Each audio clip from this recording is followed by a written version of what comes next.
When you see that Porsche crest, you probably think of a few things. Incredible engineering, beautiful design, maybe a symbol of success. But behind that iconic shield, there's a much darker, way more complicated story. It's a story rooted in ambition, war, and one controversial genius who completely shaped the car world. I mean, just look at a car like the all-electric Taycan today. It's really the pinnacle of modern performance, right? It's a symbol of everything the brand is now. Forward-thinking, incredibly powerful, and right on the cutting edge of tech. But what's wild is that the company's electric roots go way, way back. This thing you're seeing, that's the P1. It was the very first car Ferdinand Porsche ever built, all the way back in 1898. And yep, it was fully electric. The guy was a prodigy, just obsessed with engineering from the time he was a kid. And that obsession with engineering very quickly turned into an obsession with speed. For decades, the Porsche name became synonymous with winning, building this incredible legacy on the toughest racetracks in the world. But that exact same engineering genius was also used to build this, the Elephant Tank Destroyer, a monstrous weapon for the Nazi war machine. And that, right there, is the huge contradiction at the heart of the Porsche story, a legacy of brilliant innovation tangled up with a history of absolute destruction. So let's start with the man himself, Ferdinand Porsche. Long before the company that bears his name even existed, he was already considered one of the greatest engineers of his time, always pushing the limits of what a car could be. I mean, his early career was just insane. After building that first electric car, he went and created the world's first hybrid. In 1900, he designed these completely dominant race cars for other companies, like the legendary Mercedes-Benz SSK, which was the fastest sports car of its time, period.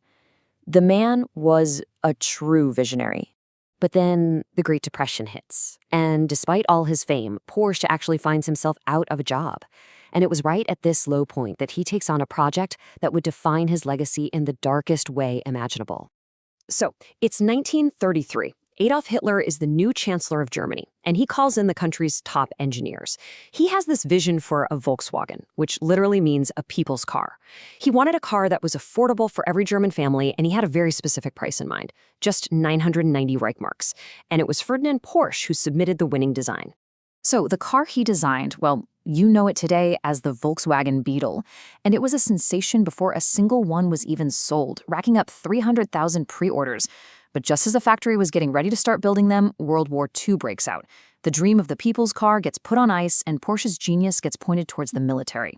Now, what's fascinating is that even though he was one of Hitler's go-to guys, Porsche's ambition could also be his downfall. He competed for the contract to build the famous Tiger tank, and his design was this revolutionary but way too complicated hybrid that just kept breaking down.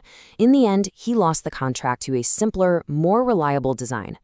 And this is where the story takes its darkest turn. There's really no way to sugarcoat this. Like so many other German factories during the war, Porsche's operation relied on the horror of forced labor. Prisoners of war were used in his plants, a terrible fact that the company actually denied for decades before finally admitting to it. It took a long time, but later in the 20th century, faced with overwhelming evidence, the Porsche company finally acknowledged what happened. They contributed millions of euros to funds set up to compensate the surviving victims of that horrific practice.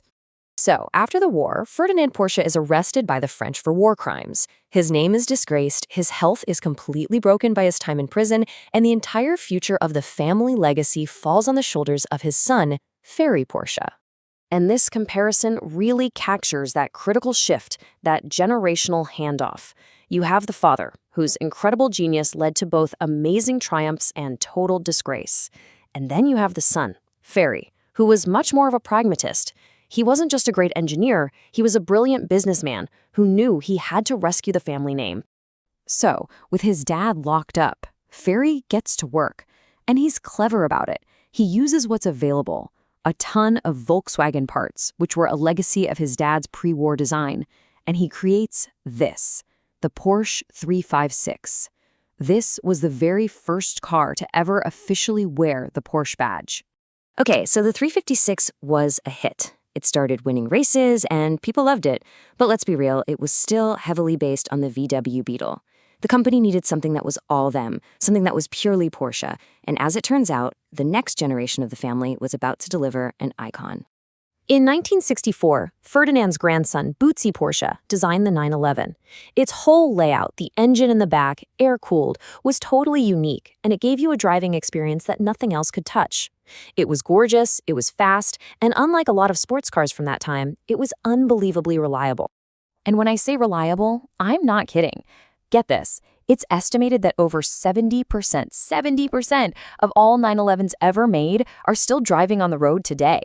I mean, that is just an incredible testament to the quality of engineering that became the new foundation for the entire brand. So the 911 makes them a legend. You'd think they were set for life, right? Well, nope. By the early 1990s, the company was in a total freefall.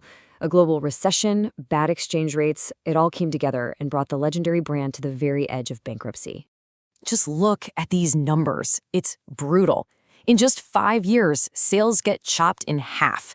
By 1993, they're selling just over a third of what they sold in '86. The company was hemorrhaging money and was seriously running out of time.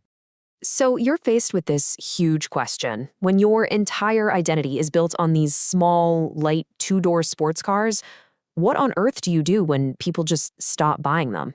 The answer was something absolutely nobody saw coming. They decided to build a family-friendly SUV. I mean, to the diehard fans, this was blasphemy. Porsche, the giant killer from the racetrack, was going to build a heavy, four-door people mover. It felt like a total betrayal of everything the brand was supposed to be about. But you know what? The result was astonishing. That SUV, the Cayenne, didn't just save the company, it made it bigger and more successful than ever before. Today, the Cayenne and the smaller Macan SUV make up over 70% of Porsche sales in the US. They're the cash cows that pay for the development of the iconic 911s that the purists love. So you go from a Nazi collaborator's workshop to a global luxury icon that was saved by an SUV. The Porsche story is just an incredible tale of reinvention, but it leaves you with this really fascinating question. Can a brand, through sheer innovation and success, ever truly separate itself from the actions of its founder?